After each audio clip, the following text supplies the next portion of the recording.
नमस्कार. श्री स्वामी समर्थ. तुम्हा सर्वांचे आपल्या यूट्यूब चॅनलमध्ये स्वागत आहे. आजच्या या व्हिडिओमध्ये आपण स्वामी समर्थ महाराजांच्या तारक मंत्रांचा 3 दिवसाचे अनुष्ठान कशा प्रकारे करायचं, त्याचबरोबर तारक मंत्राचं तीर्थ कसं तयार करायचं याबद्दल माहिती पाहणार आहोत. त्यामुळे माहिती स्किप न करता शेवटपर्यंत बघा आणि ऐका. जर तुमच्या घरामध्ये सतत भांडण होत असतील, मुलं ऐकत नसतील, हट्टी झालेले असतील, त्याचबरोबर घरात बसल्यावर आपलं मन लागत नसेल, घरामध्ये नकारात्मकता जाणवत असेल किंवा अशांती जाणवत असेल, दुसऱ्यांच्या घरी गेल्यावर मात्र शांत वाटत असेल आणि सकारात्मक वाटत असेल, घरातील व्यक्तींमध्ये एकोपा नसेल किंवा घरांमध्ये पैशाची संबंधित म्हणजेच आर्थिक समस्या सतत वाढत चाललेल्या असतील, त्याचबरोबर संतान विषयी जर तुमच्या काही समस्या असतील, नोकरीविषयक समस्या किंवा तुमचं लग्न जुळत नसेल, जगाच्या पाठीवर कोणतीही समस्या असेल, तरी या सर्व समस्यांवर एकच प्रभावी उपाय आहे आणि तो म्हणजे तारक मंत्राची सेवा. बघा, अतिशय सोपी अशी ही सेवा आहे, पण ही सेवा जर आपण श्रद्धेने आणि मनापासून केली तर तिचे परिणाम नक्कीच 3 दिवसात आपल्याला जाणवायला लागतात.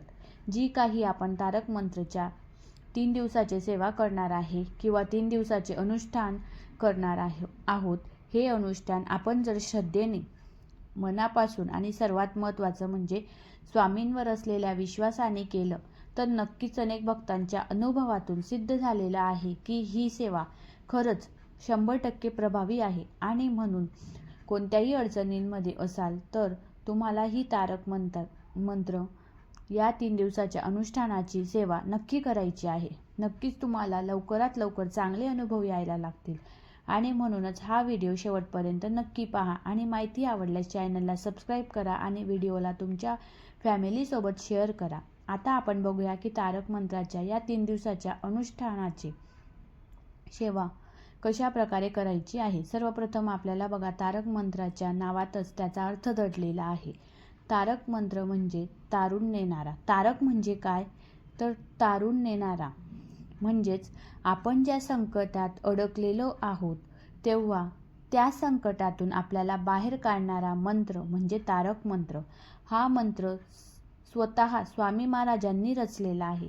या मंत्रातील प्रत्येक कडव्यात, प्रत्येक ओळीत एक गुण, शक्ती आणि शक्तिशाली अर्थ दडलेला आहे. आता आपण पाहूया की तारक मंत्राचा 3 दिवसाचा अनुष्ठान आपल्याला कशा प्रकारे करायचा आहे. बघा, या सेवेसाठी आपल्याला कोणताही दिवस निवडायचा आहे. कोणताही दिवस चालेल.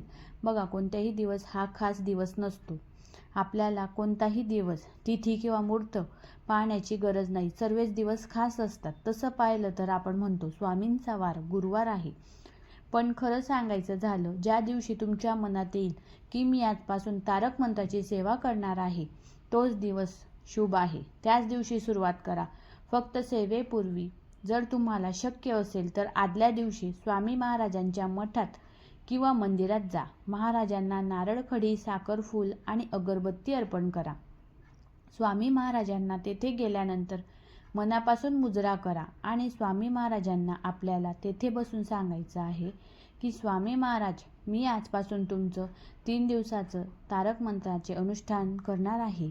माझी ही सेवा व माझ्या कोणत्या कामासाठी तुम्ही सेवा करत आहात, तुम्ही ही जे अनुष्ठान आहे ही सेवा कोणत्या कामासाठी करत आहात ते तुम्ही सांगा. तुमचं कोणतं काम आहे, तुमची समस्या काय आहे, त्यासाठी मी करत आहे. मग तुमचं जी काही इच्छा असेल, जी काही समस्या असेल ती स्वामी महाराजांना सांगायची. माझी ही समस्या तुम्ही दूर करा असं म्हणून स्वामी महाराजांना आपल्याकडून ही 3 दिवसाच्या अनुष्ठानाची सेवा निर्विघ्नपणे पूर्ण करून घ्या असं सांगायचं आहे. आणि त्यानंतर आपल्याला आपल्या घरी यायचं आहे आणि ज्या दिवशी तुम्ही सेवा सुरू करणार आहात त्या दिवशी लवकर उठून आंघोळ करायची आहे, घराची स्वच्छता करायची आहे. जमल्यास उंबरठ्यावर हळदीचे लेपन लावून उंबरठा स्वच्छ करायचा आणि हळदीचं लेपन लावायचं आहे. घरासमोर छोटीशी रांगोळी काढायची, तुळशीला पाणी द्यायचं आणि सूर्याला अर्घ्य देखील अर्पण करायचं आहे. यानंतर तुमची जी नेहमीची देवपूजा आहे ती करून घ्यायची आहे. सर्वात महत्त्वाचं म्हणजे आपल्याला स्वामी महाराजांचा, जर तुमच्याकडे मूर्ती असेल तर स्वामी महाराजांच्या मूर्तीवर अभिषेक करायचा आहे. मूर्ती नसेल तर फोटो स्वच्छ पुसून घ्यायचा आहे. या सर्व सेवा सुरू करण्यापूर्वी आपल्याला बसण्यासाठी देवघरासमोर एक आसन टाकून घ्या आज आसनावर बसायचं आहे. आसनावर बसून सेवेला सुरुवात करायची आहे. आता स्वामी महाराजांना मूर्तीवर अभिषेक करून झाल्यानंतर आपल्याला संकल्प करायचा आहे. परंतु याआधी एक गोष्ट लक्षात घ्या की पहिल्या दिवशी आपण ज्या वेळेला सेवा सुरू करणार असाल त्याच वेळेला 3 दिवस आपल्याला सेवा करायची आहे.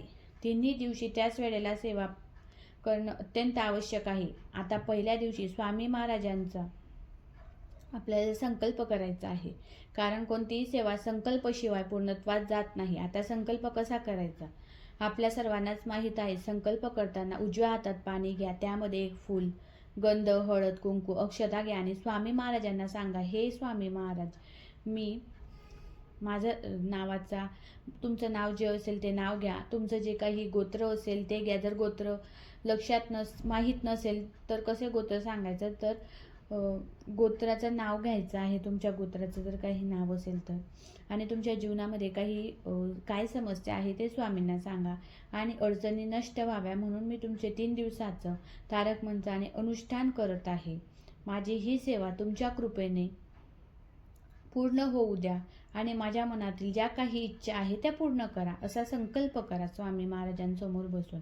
स्वामी महाराजांना सांगायचं आहे आणि संकल्प करून झाल्यानंतर हातातील पाणी एका ताटात किंवा तामणात सोडायचं आहे आणि 2 वेळा हातावर पाणी घेऊन ते पुन्हा भांड्यात सोडायचं आहे. आता संकल्प करून झाल्यानंतर आपल्या सेवेला सुरुवात करायची आहे. सेवा सुरू करताना आता सर्वात आधी आपल्याला एका ग्लासमध्ये पाणी घ्यायचं आहे. जमल्यास तांब्याचा ग्लास घ्या आणि हा ग्लास थेट जमिनीवर आपल्याला ठेवायचा नाही, तो एका प्लेटमध्ये ठेवायचा आहे. आता ही सेवा आपल्याला देवघरासमोरच बसायचं आहे आणि आसनावर बसून ही सेवा करायची आहे. आता संकल्प केल्यानंतर तो पाण्याने भरलेला जो ग्लास आहे तो आपल्याला आपल्यासमोर म्हणजे स्वामी महाराजांसमोर ठेवायचा आणि तो ग्लास एका प्लेटमध्ये ठेवायचा. यानंतर एक घरगुती आपल्याला लावायची आहे अगरबत्ती. अगरबत्ती कशी लावायची आहे की त्या अगरबत्तीची थोडीशी रक्षा आपण जो ग्लासमध्ये भरून घेतला आहे त्या ग्लासमध्ये पाण्यामध्ये पडेल अशा प्रकारे आपल्याला अगरबत्ती लावायची आहे. बघा, आजकालच्या अगरबत्त्यांमध्ये केमिकल असतं आणि ते केमिकल आपल्या आरोग्यासाठी चांगलं नसतं आणि म्हणून खूप जास्त रक्षा या पाण्यामध्ये पडू द्यायची नाही. थोडीशी रक्षा पडली तरी चालेल, याची आपल्याला काळजी घ्यायची आहे. थोडीशी रक्षा पडली तरी चालेल पाण्यात, अशा प्रकारे रक्षा त्या पाण्यात पडेल असं ठेवायचं आहे. आता तारक मंत्र म्हणताना सेवा सुरू करत असताना सर्वप्रथम आपल्याला 1 वेळा स्वामी स्तवन म्हणायचं आहे.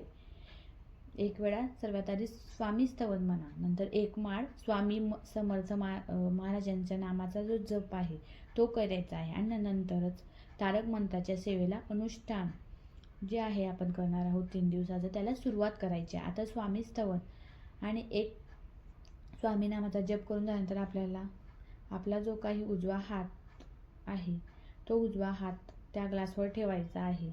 ज्या ग्लासमध्ये आपण पाणी घेतलं होतं तो ग्लास ठेवायचा आहे आणि आपल्याला तारक मंत्र म्हणायचा आहे. आता तुम्ही ग्लासवर हात ठेवू शकता किंवा तुमच्या हाताचे मधले 3 बोटं आहे, करंगडी किंवा अंगठा वगळतात, ती मधली जी 3 बोटं आहे ती बुडवू शकतात. यानंतर आपल्या सेवेला सुरुवात करायची आहे आणि नुसता हात जरी तुम्ही ग्लासवर ठेवला तरी चालतं, काही हरकत नाही आणि तेच उत्तम आहे. आपल्याला तारक मंत्र म्हणायची सुरुवात करायची आहे. तारक मंत्र म्हणायचा आहे. तारक मंत्र म्हणताना अगरबत्ती संपली तर लगेच दुसरी अगरबत्ती लावायची. मंत्र म्हणून झाल्यावर ज्या ग्लासमध्ये आपण पाणी घेतलेलं होतं त्या ग्लासवर हात ठेवलेला होता आणि रक्षा जास्त पडू नये ग्लासामध्ये याची काळजी घ्यायची आहे, कारण केमिकलयुक्त अगरबत्त्या भरपूर बनतात, त्यामुळे हे लक्ष घ्यायचं आहे. थोडीशी रक्षा पडली तरी चालते. पाण्यामध्ये प्रचंड प्रमाणात सकारात्मक ऊर्जा निर्माण झालेली असते. आपण जेव्हा तारक मंत्र म्हणतो आणि त्याच्या अभिमानित पाणी त्या ग्लासमध्ये तयार झालेलं असतं, त्या पाण्यामध्ये प्रचंड प्रमाणात सकारात्मक ऊर्जा निर्माण झालेली असते. आता हे पाणी काय करायचं आहे तर बघा, आता हे पाणी आपल्या घरातील सर्व सदस्यांना प्यायला द्यायचं आहे. जर घरातील कोणी व्यक्तीचे पिण्यासाठी नकार येत असेल, नाही म्हणत असेल, तर पाणी आपल्या घरातील पाणी पिण्याच्या माठामध्ये किंवा हंड्यामध्ये टाकायचं आहे आणि ते पाणी आपल्याला प्यायचं आहे. किंवा तुम्ही जेवणाच्या वेळेस ते पाणी पिऊन घेऊ शकता. सर्वांना ते पाणी प्यायला द्यायचं आहे. त्यातील थोडंसं पाणी आपल्याला आपल्या घरामध्ये शिंपडायचं आहे आणि घराच्या बाहेर देखील शिंपडायचं आहे. बघा, यामुळे जर आपल्या घरामध्ये काही नकारात्मक असेल, वाईट शक्ती असेल तर त्या दूर होतात. त्याचबरोबर घराच्या बाजूला पाणी शिंपडल्याने ज्या काही वाईट नजरा असतील, दोष असतील, दृष्ट वाईट नजरा किंवा हळूहळू नष्ट होतात. अशा प्रकारे आपल्याला तारक मंत्राचा 3 दिवसाचं अनुष्ठान करायचं आहे आणि तारक मंत्राचं तिथं आपल्याला बनवायचं आहे. आता ही सेवा करताना आपल्याला कोणकोणते नियम पाळायचे आहे. 3 दिवसाचं दुसऱ्याच्या घरचं पाणी प्यायचं नाही, हॉटेलमध्ये स्वतःच्या पैशाने खायचं, पण शक्यतो हॉटेलमध्ये देखील खायचं नाही आहे, स्वतःच्याच घरी खायचं आहे.